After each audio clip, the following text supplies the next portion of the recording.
wasn't looking for you, I was looking for this. All right. How you doing, everybody? That's great. The hospitality, the kindness. You know what makes a Comic-Con? It has to do with the social activity.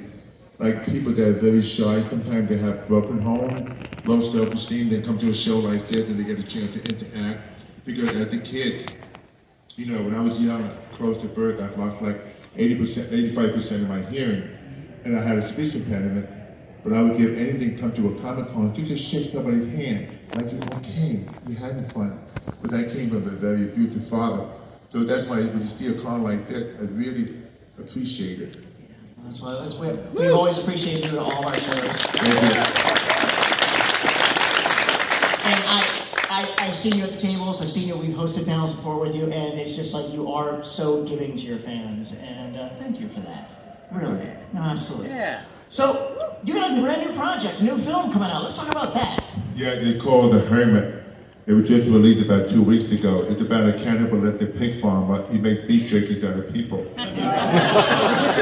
The nice thing about this character, he wants to be left alone in the woods. He wants to be left alone. So these two kids go on a camping trip. They happen to find out his surrounding. He feeds human dust to pigs. So it's not a pretty sight. So basically, they made the wrong decision to find his house. But it's a great movie. You can see this man, the hermit, the character. He apparently he was possessed by his mother, and she conditioned him to do the things she wanted him to do. As far as like, you know, making the beef jerky, the whole town.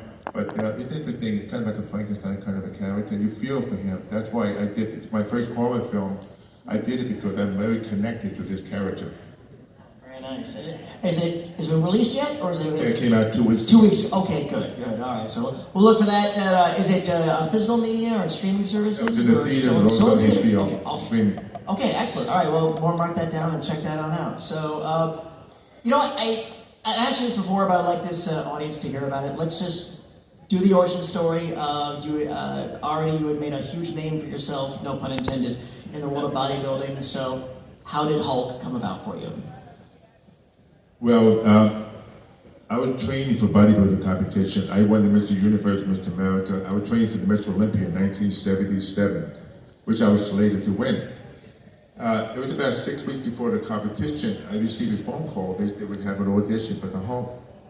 I said to myself, audition for the Incredible Hulk? I said, it's my favorite comic character. So I go for the screen test, and they said to me, the guy says, hey, how you doing? Come on in. They said, we're going to paint you green. I said, whoa, whoa, whoa. I said, wait a minute. I said, paint me green? He goes, yes, the character's green. I said to myself, I don't know if I want to do that. So they give me a small compensation, a few $100. So I got into the makeup. Because at the time, they filmed another actor named Richard Keel, who played George in James Bond. He didn't fit the part. They were talking about shelving the pilot because it wasn't interesting. So I went to the screen test. They said, act like the Hulk, you know, all the crowd groaning, and I did it, and I was hired the next day at the Richmond GalaxyCon for filming at 14 to 16 hours.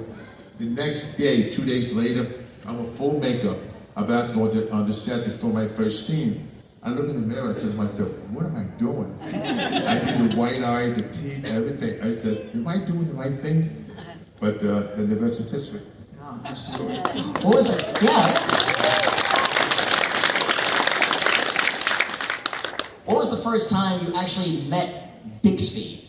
You know, because I imagine, you know, it was like, people think that, oh, you're on the set at the same time, and that was actually kind of rare that you guys were on the set at the same time, right? You want to know something funny? The first time I met Bill Bixby, when I had to film the scene with the Hulk turned over the car in the mountain, we were filming that night. I was a huge fan of him because he'd done several TV series before I did. So when I came to meet him, I was very shy because he was an actor, the first celebrity actor I've ever met. He took me under his wing. So we filmed that night to maybe 4 or 5 in the morning, but I never forget, he was very genuine, very kind. And you know, it was like I was thrown in there. It wasn't like prepared for a film, I was just thrown in there. So it worked out perfectly. So Bill, like my second father, was such a great mentor. Absolutely, and a very, very fine actor. But once they had it kind of figured out, what was the average time to get into makeup and then time to get out? Well, the makeup took like 3.5 hours, and I had to be retouched all day long. It would take an hour and a half to remove the makeup. You know, one time I was filming in the mountains up by Newhall. I think that it was like I had to be on this set like 4 in the morning. So I'm in the motorhome with the makeup person, and they're about to apply the makeup. I was about half done.